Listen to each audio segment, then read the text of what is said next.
Okay, so tracing the blood through the heart. First, it comes up into the right atrium by way of the inferior vena cava and superior vena cava.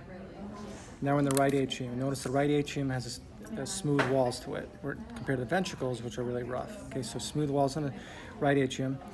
Way in there, the fossal valley, fetal counterpart is the foraminal valley.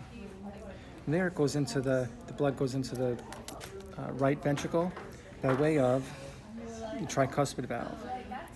On the tricuspid valve, you got these little spaghetti things, chordae tendineae, papillary muscles. Pull on those. That's right here. One there, there, and there. From there, blood goes up through the pulmonary semilunar valve into the pulmonary trunk, which is an artery. Blue, well, because they're saying that it's carrying deoxygenated blood at this point. It hasn't been to the lungs yet. So it goes to the lungs, gets the oxygen, comes back as red as pulmonary veins. So think anything away from the heart is an artery, AOA, and artery away, AOA, and then towards the heart, veins. So these are pulmonary veins. Into the left atrium.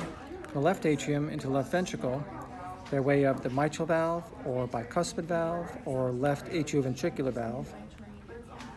Chordae tendineae again, and here's that papillary muscle.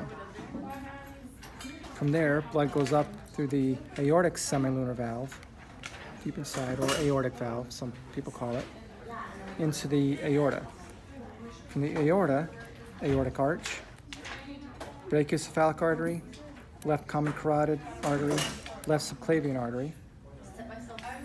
Right here, in the fetus, it was a shunt, and at this point it's the ligamentum arteriosum. In the fetus is the ductus arteriosus. Then around the heart itself, here's the right coronary artery, left coronary artery, anterior interventricular artery,